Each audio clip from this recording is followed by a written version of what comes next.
So, it's been a stressful week.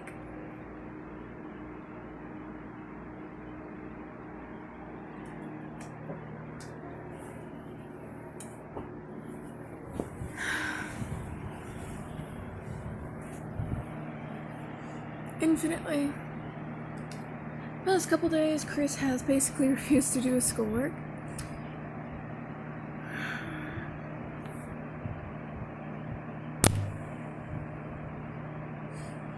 So on my day off, I get to sit with him and make sure that he does it.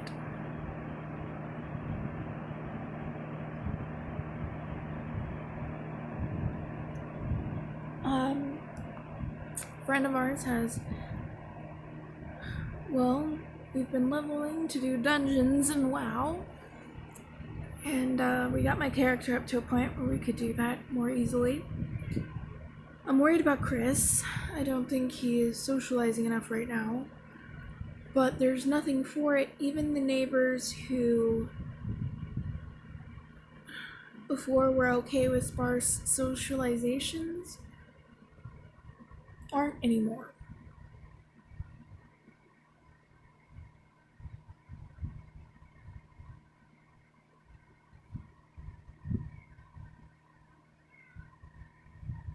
The kids in the back won't even talk to him if their parents are out. Or if the adults are out, because the adult of the house is such a raging bigot. Because, they think that, I don't know what, I do have a rough idea what they think. Because I grew up with it. Because I know the crap that is preached about anyone who doesn't believe. And also, I know that there's this general thought that children can't just decide what to believe on their own. So the fact that Chris did that and said that has basically made us pariah too. They won't even talk to us, let alone ask us anything. So they didn't clarify anything. They just decided that apparently we're safe.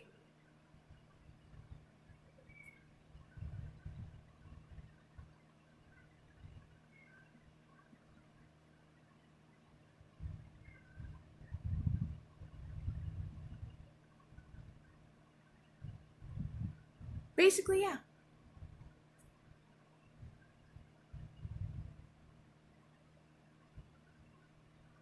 And I'm going to handle that by not handling it, because anybody that is that fucked up isn't worth my time anyway. But, options are limited.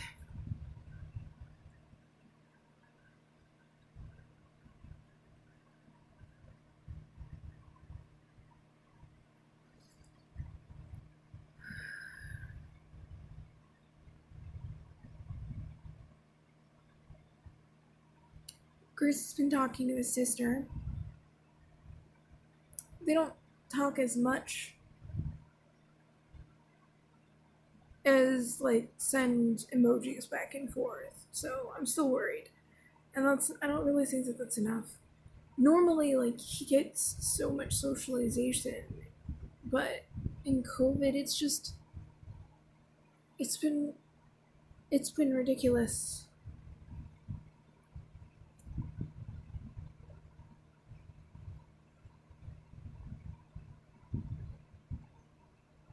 Then I got the thing today. I mean, not today, but I think it was yesterday.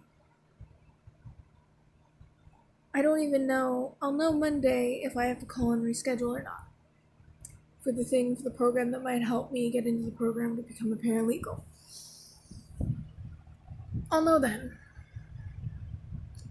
So, there's that. See these raccoon eyes?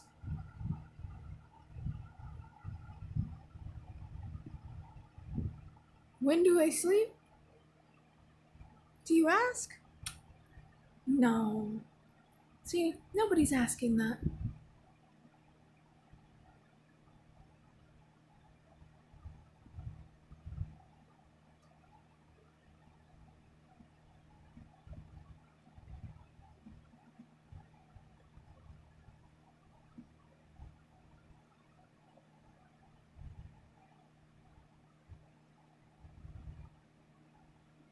I've become a subject to be talked about instead of to.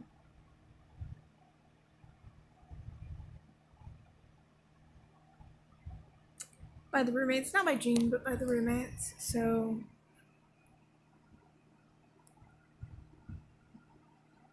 I am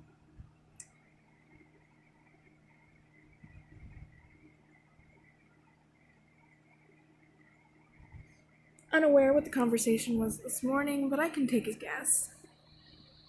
A very educated one. I am being avoided right now. Probably because of the broken agreement. And I'm just over here like, okay, fine, but I am not sharing my paycheck.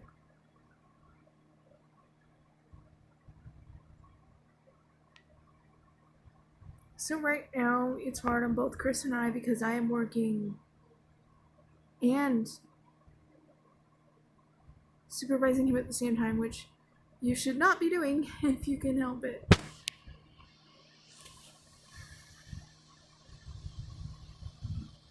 This was why I made arrangements to begin with.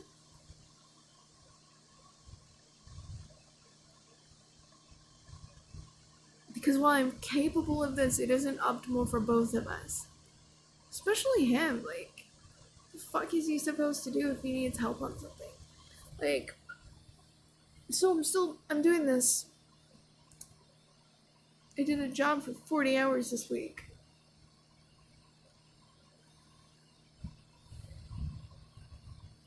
Plus, I get to plot out Kirsten's academics.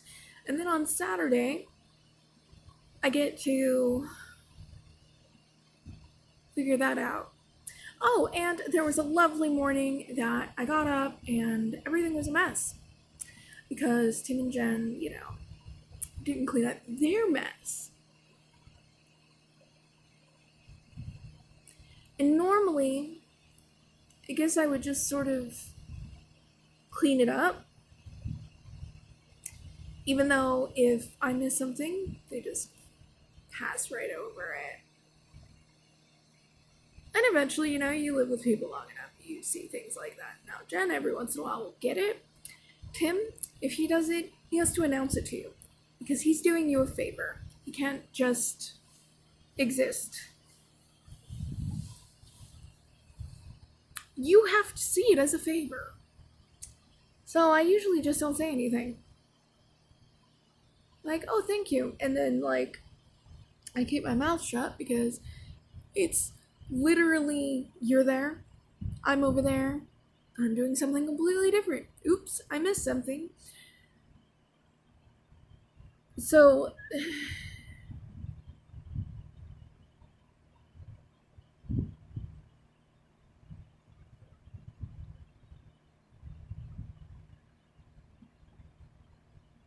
there was this point that he actually came over and took my spoon. Because, they don't have their own dishes. They don't have their own silverware. They have more money than us, they use our stuff. But I'm supposed to be, I guess, the unreasonable one. And sometimes I get frustrated with it. Why are you taking the spoon that I am literally stirring my tea with?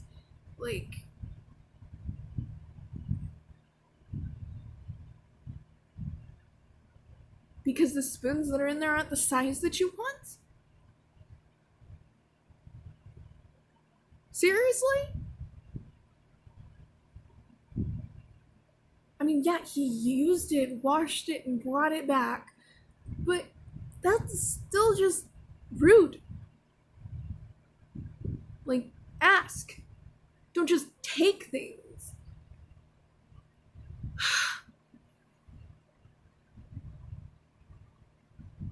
And I told Jen that I'm fine with it, but it's a year and a half later, and I'm not actually fine about that cup.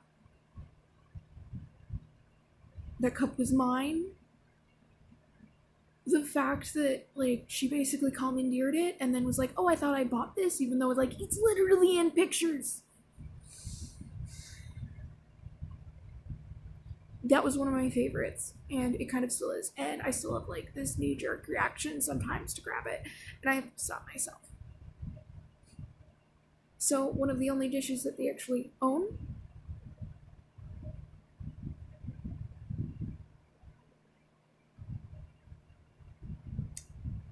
is actually mine. But, like, I guess it's not anymore because we basically did, the whole really polite, well, I guess it's fine so that nobody fights.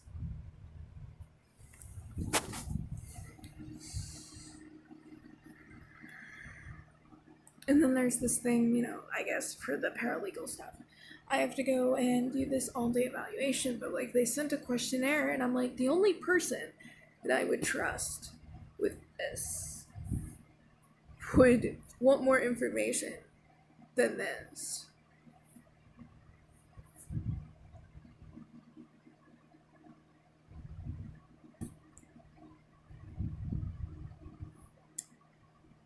I want to trust my grandfather with it, but there's COVID, and then there is the fact that I literally don't know what he would say because he would have an intention behind it.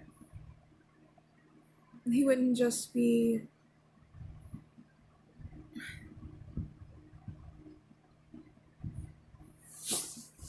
It's ridiculous.